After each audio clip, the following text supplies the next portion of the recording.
And I thought it was running. Now we are running. Yeah, we are All right.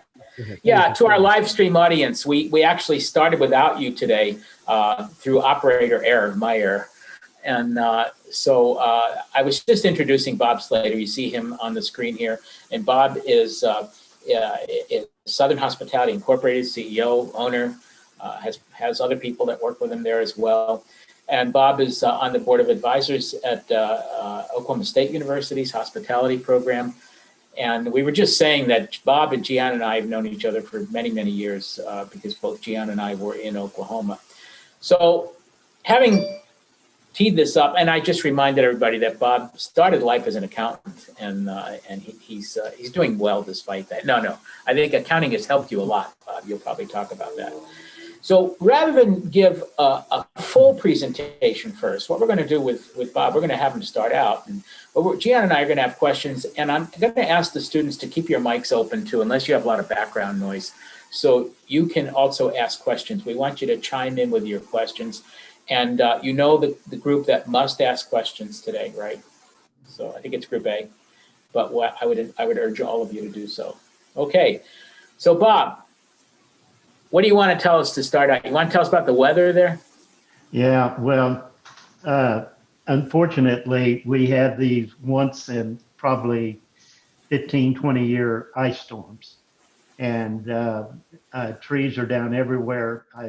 I shared a couple of photos with Pat, and we've got this huge tree that is fallen in our driveway, and we can't get the cars out. And fortunately, I went to the office this morning, so I got my car out, and the electricity is still off at the office. So that's where I was going to conduct this session. So I came back home and couldn't get in the driveway because the tree is blocking the driveway. So we're having trees fall down all around us, and cleanup is going to be a challenge. But so that's the weather that Pat was talking about earlier. So to start this, I'm thinking 57 years ago was when I was a freshman in college. So, some of you can be thinking, what's going to be like 57 years from now? What are you going to be doing?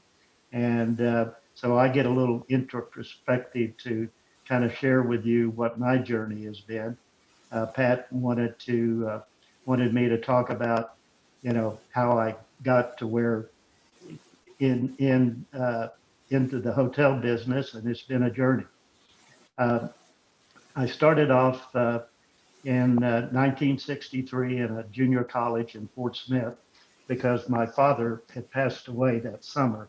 So we had a wholesale beauty supply company, and I had to help my mother kind of transition to taking over the beauty supply company. So I went to a junior college. And then my next year, I went to the University of Arkansas. And at the time, I was majoring in pre-med. And for some reason, that's what I thought I was going to do. But in pre-med, you had to take a business course. And I took an accounting course and really liked accounting. I couldn't get past some of my chemistry classes, but I could really click to accounting. So in my junior year, I changed my major to accounting, and really liked it. But unfortunately, I was a little immature. I either went to class or I didn't. So in December of 66, a fraternity brother and I decided that we could probably get through and graduate, but we decided to join the Army under the buddy program. And so I think both of our surprise, the next morning, we met and went to the recruiter and joined the Army together under the buddy program. And all they promise you is that you'll go to basic training together. And we did. And then we went to advanced infantry training together. Then we got orders to OCS. And we went through basically OCS together. And to give you a little perspective, this is in 1967, kind of the height of the Vietnam War. And there's 9 battalions of infantry OCS at Fort Benning, and there's 10 companies in a battalion. There's about 250 people, men in a company. So we're talking over 20,000 of infantry OCS at one time. And which kind of shows you the power of the country, that if they mobilize, how they can mobilize. So we went to our first duty station together in California. And then when we got orders for Vietnam, we split up. And he went with the 9th Infantry Division, which was the southern part of Vietnam. And I went with the 25th. Joined my unit in December of 68, and unfortunately was wounded in January the 7th of 69. And on that day, we ended up losing 7 other people, the other platoon leader, and then we lost one missing in action that we never found. So when they sent me back, they sent me to a hospital in Japan, and they're wheeling me in my hospital bed. And who is in the bed exactly next to me, other than my buddy, John Welsh, who we joined the Army together under the buddy program. So that was a little bit of fate because we could have been in that same hospital and would have never known.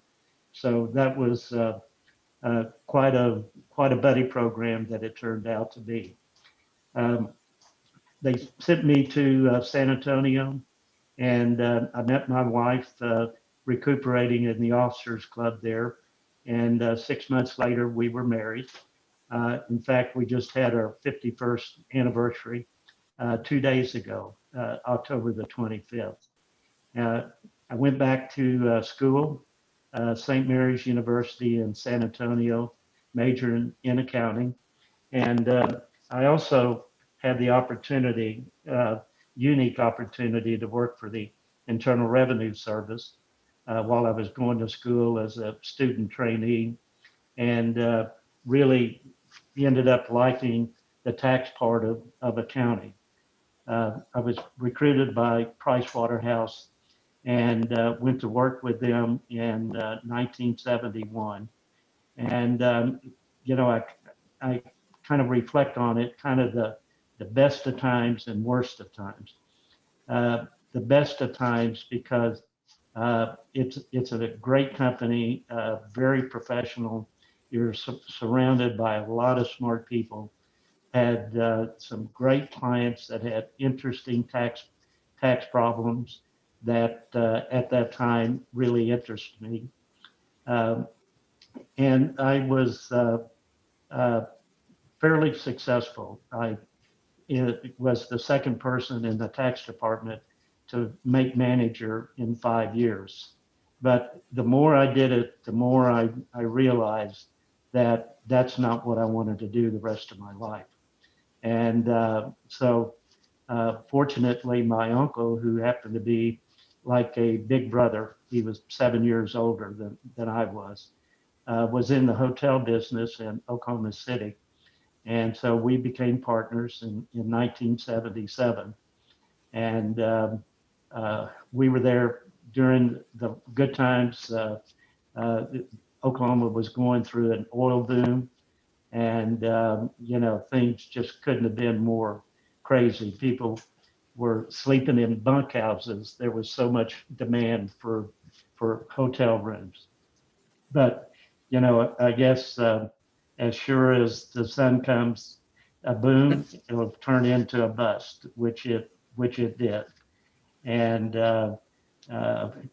we at that time we ended up splitting up, and my biggest fear was I was going to have to go back to public accounting, which fortunately I didn't do. And during that time, during this bust, savings and loans and banks were foreclosing on hotels left and right. But unlike other assets that they could foreclose on, uh, because hotels are an operating business and very management intensive, that they were looking for management companies to help them manage their portfolio. And so that's how we began Southern Hospitality, uh, managing hotels for financial institutions, and uh, and also at the time when you're managing these hotels, you can see the real potential a hotel may have. And so I looked to put together some financial investors to be able to buy the hotels that I thought were a great opportunity.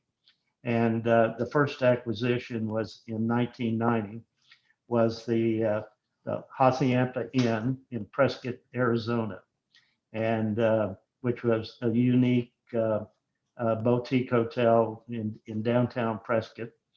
And we bought it for a great price, and we sold it probably 6 months later for a very strong profit, which gave me the opportunity, the financial backing, to be able to start looking for other hotels to acquire. So that's how Southern began in 1990.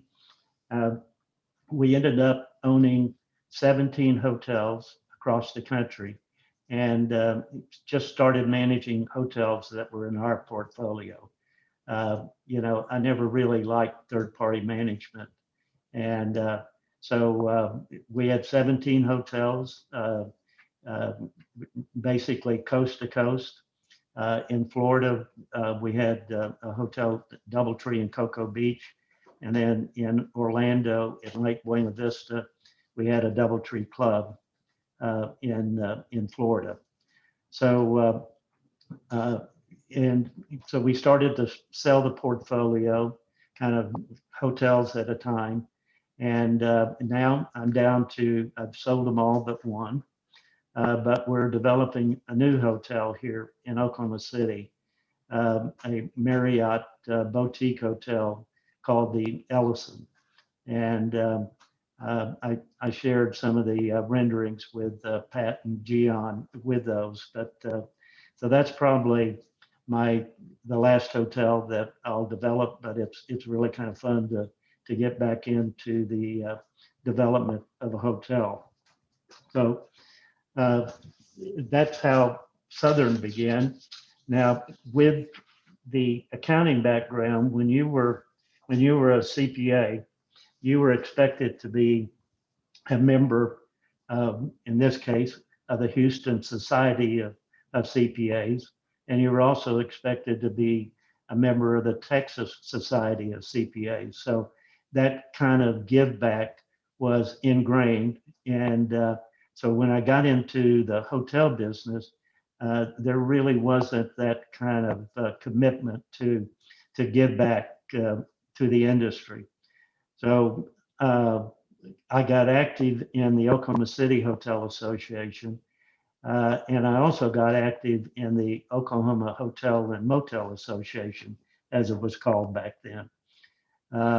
And in 1984, I became president or chairman of the association, and that's really kind of began my involvement in our association, and eventually it turned into becoming the chairman of AHNLA in 2000. But that's something that you as students really should be thinking about. Don't let your world end at the curb line of your hotel. Get involved in the industry, because when you do, some of your best recommendations and opportunities are going to be from the friendships that you develop in these associations, and meeting people at other hotels, and meeting people in other parts of the country. And it turns out our industry is a very small world, as Gian and Dr. Morio are proven. We've been friends for a long time, and it turns out to be a very small world. Oh, uh, any questions? I have to unmute myself. The dog was barking earlier. We got her to Okay. stop. If I could, Bob, since before we move on to another topic, since you brought it up, I do have the photo of the Ellington, which is really fascinating. So I'm going to show that. Maybe you can Please. talk a little bit about it. Gian, can you let me have control of share screen? You have Dr. Pat. You can do it. Okay. You All already right. have. Yeah, good. Thank you. Can you all see that? Yes, we can see it. All right. So, Bob, these these are renderings, right? Yes, they're renderings. We're building the commercial building is under steel. We've just poured the second and third floor, and so it's under construction. But that's what it's going to look like when it's finished. And how many rooms, Bob? 120. And is this in one of the particular Marriott collections? Yes, it's the Tribute brand. Oh, I see And down here. yeah, the Marriott originally had they had the Autograph brand, and Starwood had the Tribute brand, and you know that was to compete against the Autograph, and Starwood's is a little more design centric, as you can see there, a little more contemporary looking, Right. and so when Marriott acquired Starwood, now that became part of the Marriott portfolio of hotels. So What's the we're really demographic that you aim for here, Bob? uh, well. This is right next to us. Under construction is 329 room high-end apartment complex, and this area is in a true lifestyle center. There's 15 restaurants. There's all kinds of retail, and all of this you just walk out the door and you can walk to. So it's in a very desirable area of Oklahoma City. You know, Nichols Hills, and this is right next to Nichols Hills, which is the high-end residential community in Oklahoma City. So you know, both commercial and you know, lifestyle is really our goal, and we look to be the best hotel in Oklahoma City, and certainly the rate leader. Well, Bob, who's your, do you have any nearby competition? Yes, we do. Another mile away, is the Renaissance Hotel, a Marriott Okay. Renaissance, the Waterford Hotel, Right. and the but the problem is they're not going to be able to walk out the door and be able to access all of the shopping and restaurant amenities that are available at the Ellison. Got it. Then I assume you're not going to have a restaurant in the Ellison. Yes, we are. Are you? And yes, and we got a restaurant, meeting room, and a pool bar. Um, you know, the Metro restaurant. Remember that when you Yeah, sure. Chris Lauer is going to be overseeing the restaurant for us, which Wow. probably the best restaurateur in Oklahoma, not just Oklahoma City. Oh yeah, we've had students do internships with him. He was Yeah, great. and Chef Joseph Rohr, which is his executive chef. So our F&B team is about as strong as you can get. How many seats is it going to be? I think we have about almost 80 seats in the restaurant. Yeah, And you'll service all 3 meal periods, I suppose. all 3 meal periods, and certainly we're going to. I've kind of given the orders. I want to own breakfast, like Four Seasons. John Sharp was, I got to know him when I was H&LA chairman. And John said, one thing we can do at the Four Seasons, we can own breakfast. So that's certainly going to be a very important meal period for us. But obviously, lunch and dinner are, we're going to try to shine there too, with the expertise that we've got on board. Wow. And you know, Bob, who did your market and feasibility study to get the financing on this? CBRE. Yep, And my old company. yes, and oh, Hank Staley. Do you know Hank? No, Hank, he's I used him when I did any acquisition of a hotel. I would use Hank to go out and do the market feasibility study for us. you know, I asked Bob that question because I don't know if we've ever talked about it in this class before, but when I first got out of college in 1969, I graduated, and I didn't have to go into the military till a year later because I was on a student deferment. And then I knew in 69 You that went to class and I didn't.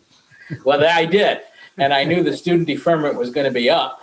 And so I joined the Navy Reserves thinking I'd never have to serve. And well, that wasn't quite the case. So I ended up going on a ship for 2 years in the Navy during Vietnam. But we weren't in Vietnam. I was in Europe. And but before I did that, I went to work for a company called Panel Kerr Forster. It was Harris Kerr Forster became Panel Kerr Forster because they didn't care. They knew I'd have to go back in, and they said, "Well, we'll use you now, and then you can come back." And they did. When I got back from the Navy, they offered me my job back, but the stipulation was I had to become a CPA, which in those days they wanted you to be a CPA in order to be a partner in the business rather than just a manager. That changed later, but anyway. But I used to do market and feasibility studies for hotels. So the questions I was asking Bob are the same questions we put in that study. We want to know what the demand is, where it's coming from, who the competition is, what the plan is for the capacities in the hotel, and management of it and the branding of it. Of course, is more important than ever. And Bob, I want to commend you. I think you're really doing a smart thing, and I know that Nichols Hills area. It's a very high-end area of probably the highest end area of Oklahoma City. And I think this is going to be tremendously successful. But you know, students, there's something else. I don't mean to embarrass you, Bob, but something else besides the facility, besides the planning. Certainly he's got the financing in place, otherwise he wouldn't be opening it. But is also the marketing. And the marketing isn't just those people who put stuff on social media and run ads. It's also public relations, and this is something, Bob, that you're going to have a tremendous asset on here with between you and the food and beverage department with the chefs you're talking about, who are well known in the area.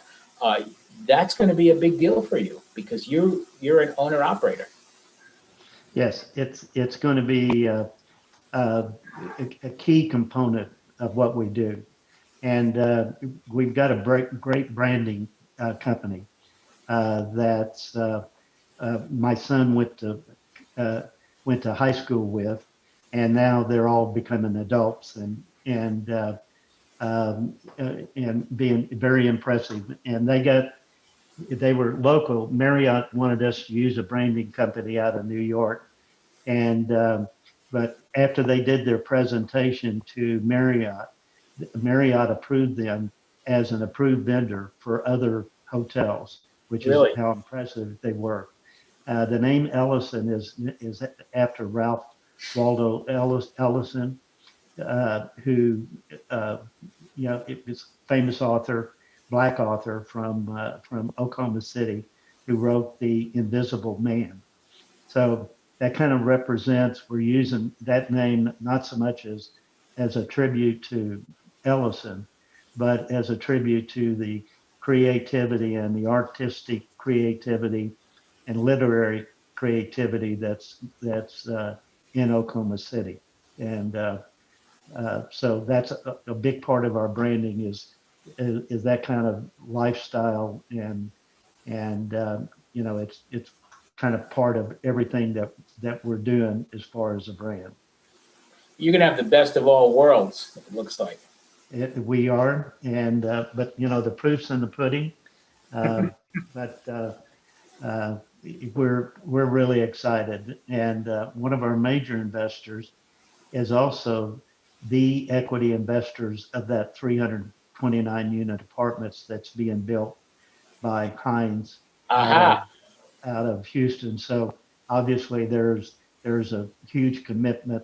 Uh, they feel that, you know, this hotel in the area. So we're really excited, and I'm glad to have something like this as my final hotel that I'll be doing. So and I'm doing this with my son, and my other partner is doing it with his son. So there's four of us that are the operating partners, and we're both doing it with our sons. That is, what a great story, Bob. Yeah. It's really fabulous. Gian, do you have any questions for Bob on on this hotel or on the evolution of his hospitality career? Let me double check, Dr. Pat. Well, he's looking at that. He's checking with the distant audience. Okay, let me check. Let me comment on something that you mentioned, Pat. Uh, you know, when I was chairman of H&LA before I had my inaugural in New York, um, we were at your house with one of your famous dinners. Are you still doing that with your students? Absolutely, except not Excellent. during COVID. Yeah, but we were at one of your wonderful dinners, and I was talking to you about one of my platforms that I was going to do, which was I wanted to change the name from the American Hotel and Motel Association. I wanted to change it to the American Lodging Association. And you and I had a heated discussion about losing hotel out of the name. You thought that you know, that was a mistake, that you know, it shouldn't be broadened. It should be broadened. But when I did my inaugural speech, I said, you know, we need that motel was outdated, and that we needed to change it. And I said the American Lodging Association. But as I went through that process, I remember I got one call from uh, kind of a conference call, uh, you know, from some of the other associations, and we ended up deciding on the American Hotel and Lodging Association, putting hotel back in. But I still felt that I was right. But what my main goal was to get motel out of the name. So we accomplished that. But we had a pretty heated discussion about that. You remember? Yeah, I remember it well, and we might have had some brandy with that at the end of the meal. Yeah, we did. But which always helps a discussion, right? Yeah, yeah, no, and it was a constructive discussion, but my Yes, it concern was. was just what ended up, just not alienating people. Yeah, And and you turned out to be right, but uh, you know, that's how our name got changed. yeah, well, I really admire you for doing that because that it was time, and really it gave I think a new footprint and a new impression of we as hoteliers. And I also think it made it easier, Bob, throughout the country, like we are in Florida. In Florida, we have the Hotel Association and the Restaurant Association merged into one. I mean, they Mhm. operate together. So here it's the Florida Restaurant and Lodging Association, FRLA, which I think has a lot of importance. And for you students, I mean, and Bob is absolutely right. You need to get involved. You need to get involved. It's a question of giving back to to people like Bob and to like each other. But it's also a question of staying connected. And we've Mhm. talked about networking a lot in this class, and it's really critical. And Bob's just talking here about the great idea he got from Mr. Sharp, and owning breakfast. I mean, what a It's a great observation. But I think what happens is the American Hotel and Lodging Association, a lot of the members and people there are small owners, but you also have large corporate presence there. And they're driven by some of their corporate decision making. The Restaurant Association tends to be a lot more smaller owners, little mom and pops who make it big, as well as the chains. And it's fascinating to see the two of them together at the table, making discussions and decisions. And I'm fortunate enough to be on that board here in what's called the Gulf Coast chapter. But it's really wonderful. So I would urge you to listen to Bob and get involved, even when you first get out of college. You'll get invited to these meetings, and you need to go. You know? Dr. Pat, Yes. we have one question for Bob. Bob, this question is regarding the new construction that you are doing, as you have shown the pictures. According to the Lodging Econometrics, the U.S. hotel construction pipeline trend, they have just announced the Q3 2020 statistics that the new hotel pipelines are not really significantly down. So you also did not stop the construction of your hotel. Does this mean that you and the entire hotel industry in America have hope despite the COVID, the impact of COVID? Or is this something that starts very early? It costs even more to stop the constructions. What is your take on that one for you personally and the general hotel industry? Yeah. Well, you couldn't, I think it would be almost impossible to get a new hotel financed right now.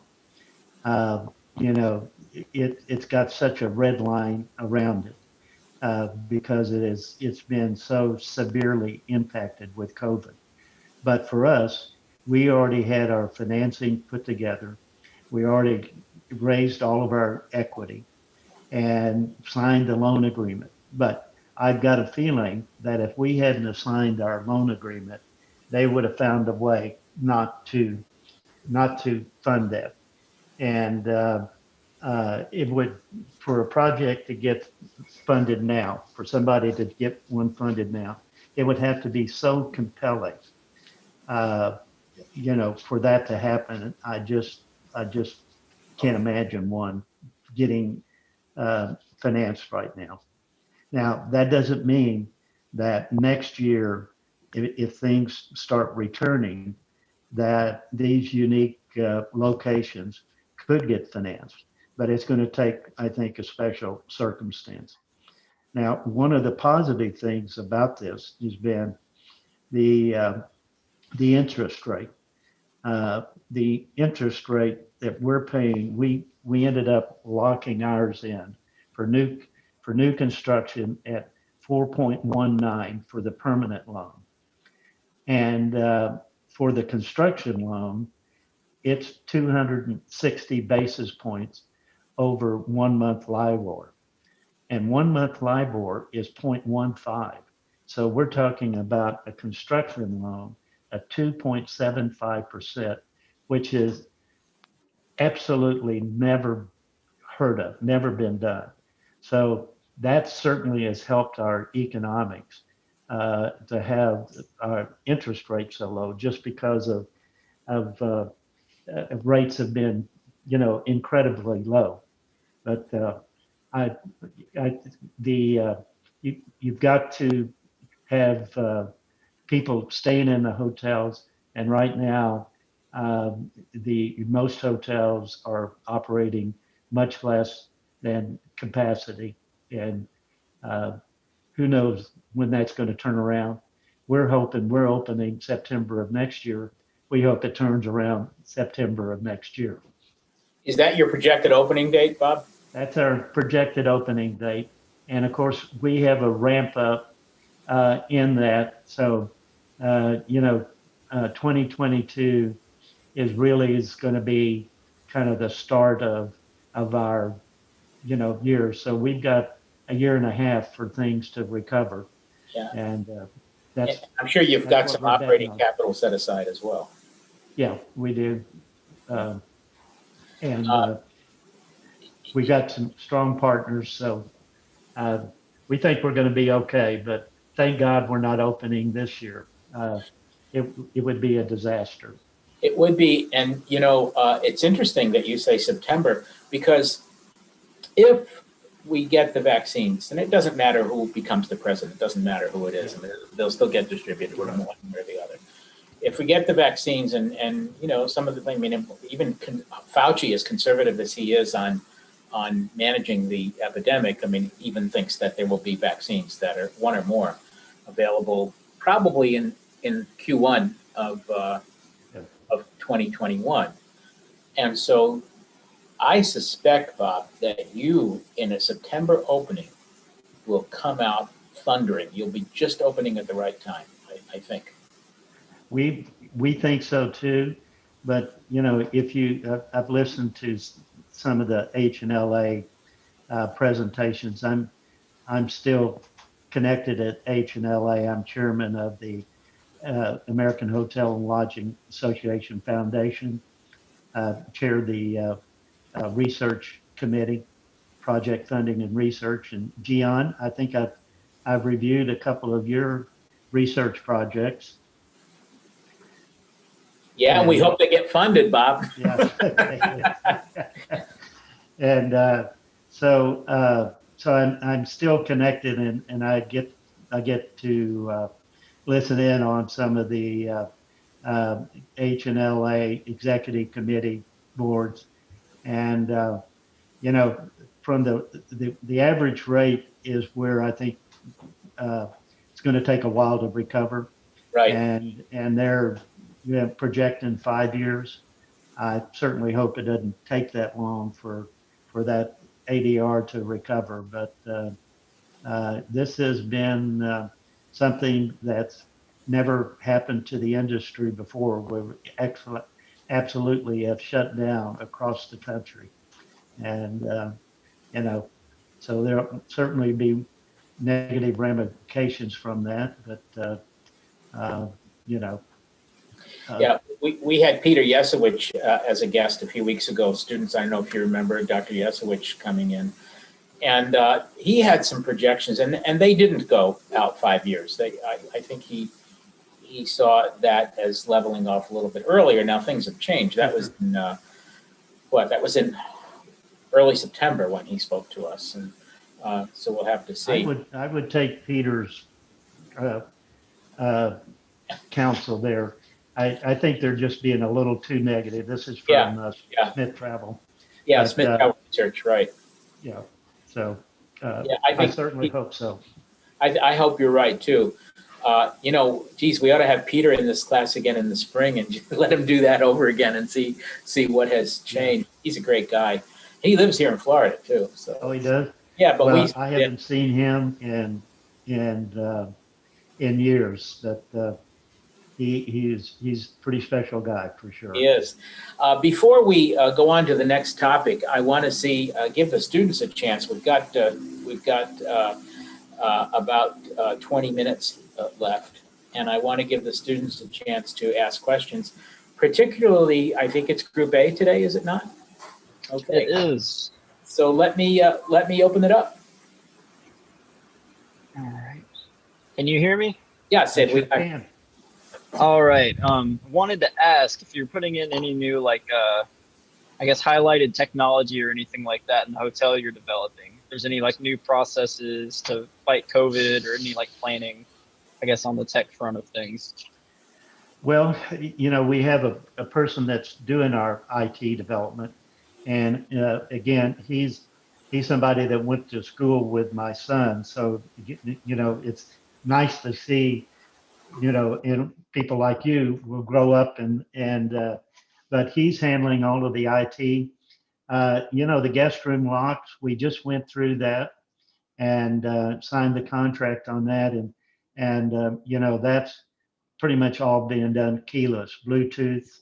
You can check in online, get your room assignment and the key, and use your iPhone to open the door. That's something that's being rolled out by Marriott and they're even having to go back and retrofit some hotels that are doing that. You know, I wish I had him here. Well, the Wi-Fi, um, we're doing that. We had some new technology where they're able to do it in every room. So every room is going to have its own port, but it connects to the hub. Instead of having a hub on every floor, they only have to have two hubs, one on the second floor and one on the fourth floor. So which ended up saving quite a bit of money because you didn't have to do a hub on each floor. So And think that signal will be strong enough, Bob? yeah, they're, you know, and before it had to be done on each floor, but that's how this technology is changing. And so I'm the wrong person to answer that question, but I do know you're the that person writing the check, so you're a good person. well, that's it.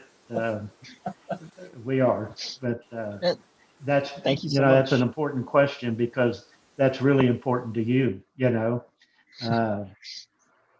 So Thank you so much. I really appreciate that. Who's thank you. next? Thanks. I'll go. Bo, go. So you said you worked for your uncle for 7 years when you were Yes. did you get all your knowledge for for the hospitality industry to start your own to start the Southern Hospitality company just like hands-on, or where did you gather all that Yes. knowledge?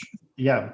Well, you know, part of running a hotel is you have to have a strong accounting background. You know, you've got, because, you know, for the internal controls and all of that. So I had a basic understanding of that. And then, you know, the hands-on, because we were partners, and you know, of working with general managers of the hotels, and so basically managing general managers, and you know, how do you manage people, which is, you know, really applies to anybody going in. You know, how do you relate to your coworkers? How do you get people to, you know, to buy in about what, you know, what your vision is, what direction you're trying to go, and so that was that kind of hands-on experience that really gave me the confidence. So when I went out on my own, you know, I was able to sell myself to these financial institutions that we were capable of managing that hotel for them. Okay, thank you. Thank Thanks, you. Bob. Who's next? I have a question. Casey, go ahead. So, is there anything that COVID has changed, just throughout anything, that is going to be sticking around post-COVID world? Well, you know, cleanliness, I think, has become number one. People are really, you know, really conscious about cleanliness. And so I think that's going to be a heightened awareness now of everybody. You know, you can't go back to some old ways. You know, you've got to be really mindful about cleanliness, and making sure things are sterile, and having these the hand cleanser.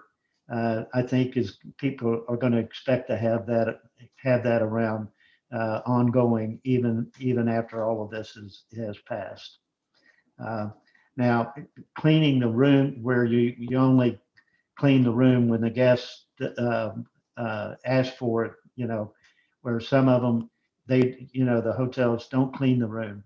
We don't do that in Woodward. We'll clean the room on a daily basis if the guest wants. I don't think that's gonna be a hard sell for guests. You know, if it's me, I want after this is gone, the maids to come in and make my room up every day. So, Bob, I just have a follow-up to Casey's question. One thing that has been intriguing me, you know, as a former hotel operator and as a continuing guest, although I haven't slept in a hotel in 7 months now. Okay. What about pillows? I've been trying to do some research on that and dealing with pillows. Have you discussed this at all with your interior people? No, I haven't. We're doing some custom linen that is part of the design pattern that we have for the Ellison. But no, I haven't. What are you talking about Well, specifically? I'm thinking about if people go into a hotel now, let's say, and of course, COVID is raging in the Midwest right now too. Here in Florida, we're kind of even up a little. And but the question of pillows, and does the COVID transmit through the linens on the pillow into the contents of the pillow, whether it be foam or feathers or some other artificial material? And if so, is there a barrier that can be put on the pillow and changed each time? And that's the one thing I have read about it, that there are some companies now that are selling. It's like a ticking that goes over the ticking, and that can be washed each time to prevent the virus from going through into the pillow. And Yeah. just wondering if there had been any discussion. No discussion, but of course, we're just start of our construction. So I'm sure Marriott, if that's going to be an issue, Marriott will be on top of it. They're the leader in all of this. So when probably the first of the year when I look to bring on a GM and a director of sales, we'll start our pre-opening countdown, and that could be part of it. Yeah. But that's a good point, because I'm dealing with a linen company out of Los Angeles who's doing this linen for us, and I think I'll ask them the question: have they heard about anything like this, a product that we should consider? Because being sensitive to that is very important, because if a guest doesn't think that you're taking this serious, they will vote with their feet. They won't. Yeah. They won't stay with you. Well, and of course, you'll have the advantage of a nice, fresh new product too, which is really important. But some hotels now are using these portable sanitizing units that you spray in the rooms. It's a static application, and some it's an expensive investment, are investing in portable UV treatments. But that's probably going to be overkill, because when the virus is over, at that expensive investment, I'm not so sure how. Yeah. You can do an overkill, Right. but the key is to getting a vaccine, and also effective treatments, which I think they're getting their heads around. They are. I just heard a report on that this morning. I think we have another question from our class here. Brooke, please. I have a question. My question is, what do you look at in regards of your competition before you start developing your hotels? Well, that's part of what Pat was talking about. He did when he was with Penelker Foster. The first thing you got to do is, assess what kind of demand is in a market, and so you get your hands around where are the room nights coming from, and then the next thing is who's your competition, and how can you compete with the existing competition.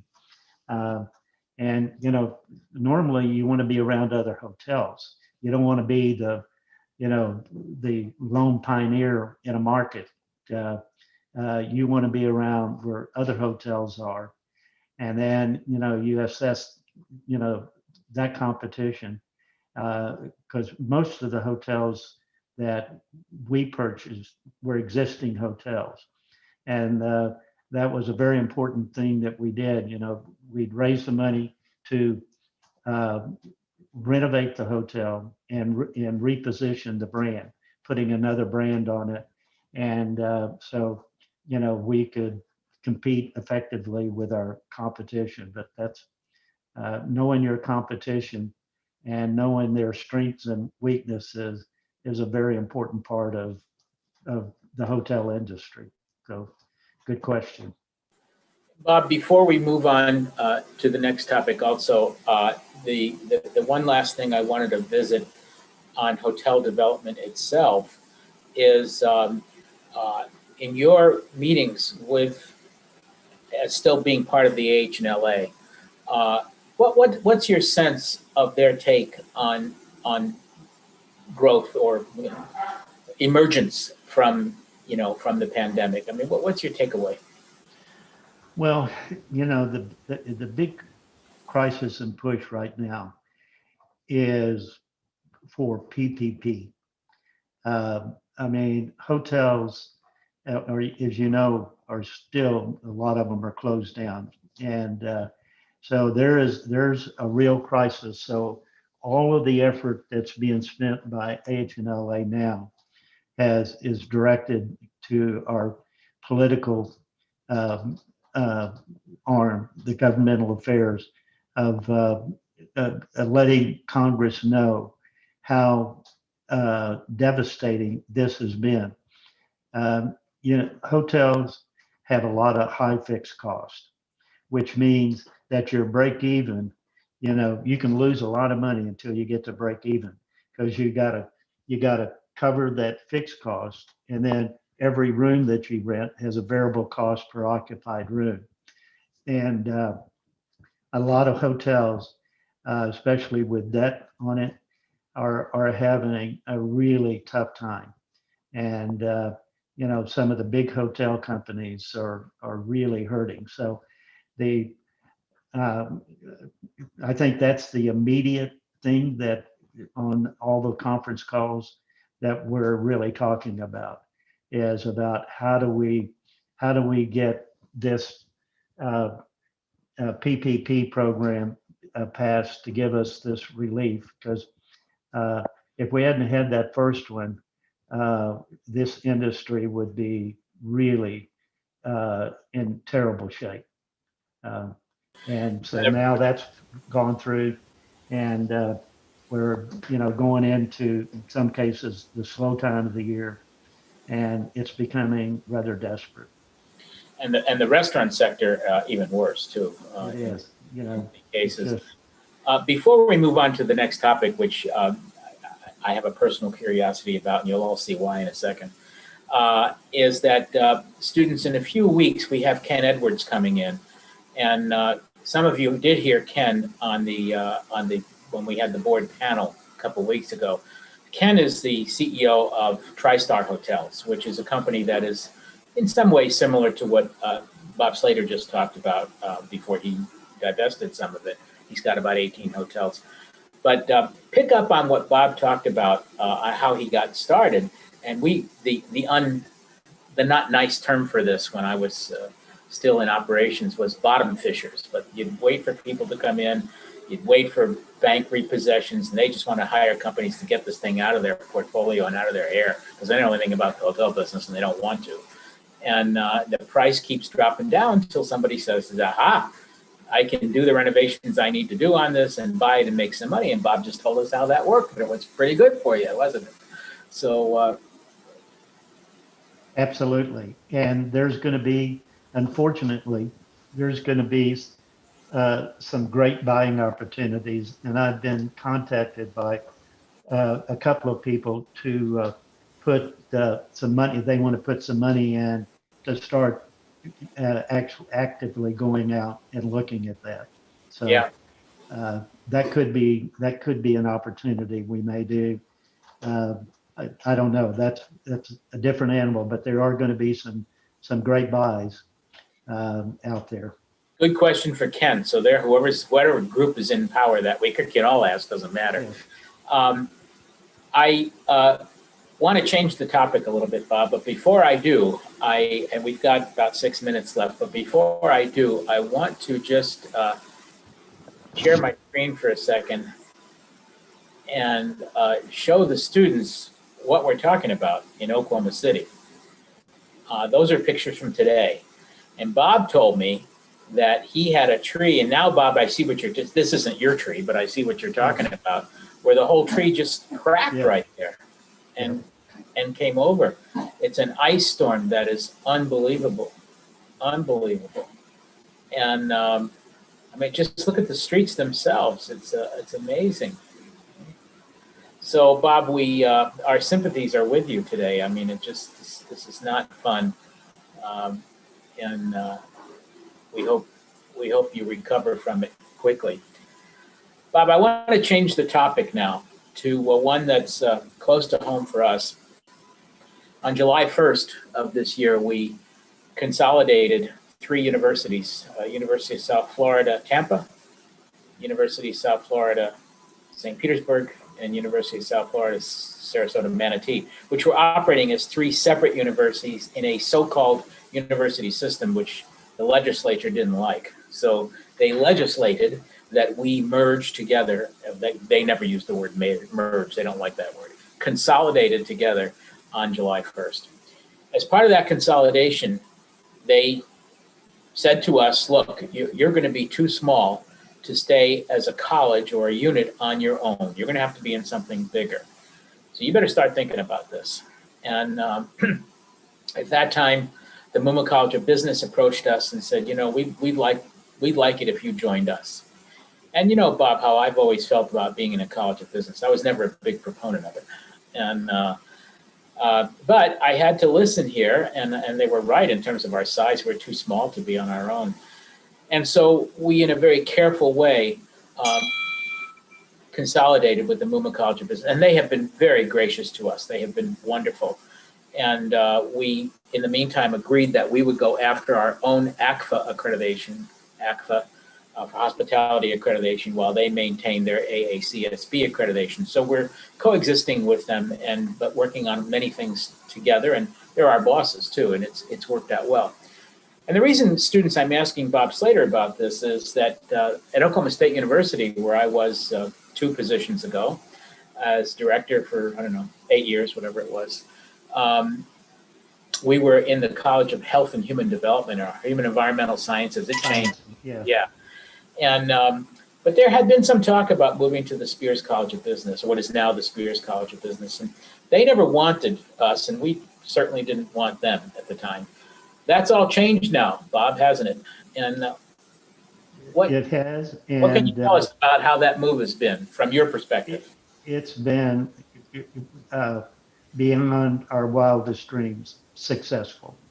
As you know, originally it was in the home ec department. That's where it started. Then it became the College of Human Environmental Sciences, which was mainly child development. You remember all of those other schools. Yeah, design was another one, and nutrition.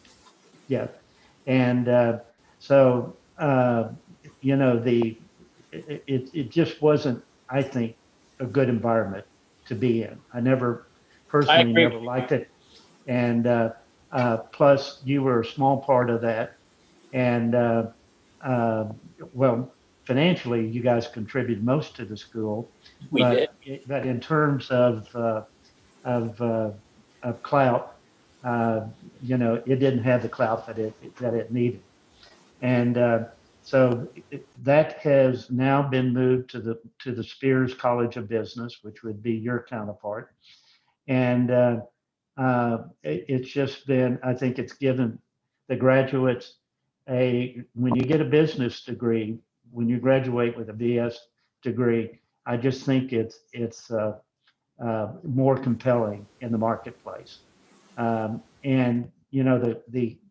the courses, the business courses that you have to take, for example, the accounting, I think is more robust than you would get. I don't know about your school in particular, but at OSU, when it was part of the Human Environmental Science, I don't think the accounting and the business background was as strong as it needed to be, because it's a very important part of a career in the industry, whether you go into the restaurants or the hotel side or tourism side. as a as an upper level management, which all your graduates are going to be, or as owners, you have to have a good business foundation. So I commend you for that. I saw that on your new email, the College of Business, and I was going to comment. So has it been a good move for you, do you think? Yeah, I think it has. And Jihan was a real precipitator of this and very supportive of this. And I have to tell you, I think it has been a good move. Of course, a lot of it depends on who the leader is. And we happen to have a leader. His name is Dean Moaz Limayim, and he has been very supportive of us, and which is great. And in our case, allowing us to have ACFA as our continuing accreditation really gives us a lot of leeway. But you're right, Bob. I mean, now we in Florida, the part of the curriculum for hospitality is dictated by the state, actually. And so all of our students have to take 2 accounting courses, and take financial and managerial. And then we give them a 3rd accounting course, applying it with uniform system of accounts and all that stuff. Oh, great, great. Yeah. So that's a great, it's a great example, Bob. So it's terrific. Yeah, that's the one thing that the business schools, I don't think really understand how important the uniform system of accounts is for our industry. Right. And that was an adjustment for me when I came into the hotel industry. I was used to typical financial statements: revenue less operating expenses equals net income, and that doesn't get it done in the uniform system. So having a really good understanding of the uniform system of accounts is really important. Yeah. Well, Bob, I want to thank you very much for being with us today. And I'm going to ask the students to all open their microphones right now. And students, can you all click your little red microphones? Everybody click, click, click, click. Let's give them a big hand. Thank you. Pat, I sent you a link of Isidore Sharp speaking to his 4-season team. And it talks about leadership and attitude and how important attitude is. That's one thing that you can control during this COVID. And I would ask you to share Isidore. It's probably about a 3 or 4 minute, but it's very compelling. And I think if you're in the hospitality industry, I think he did such a great job of trying to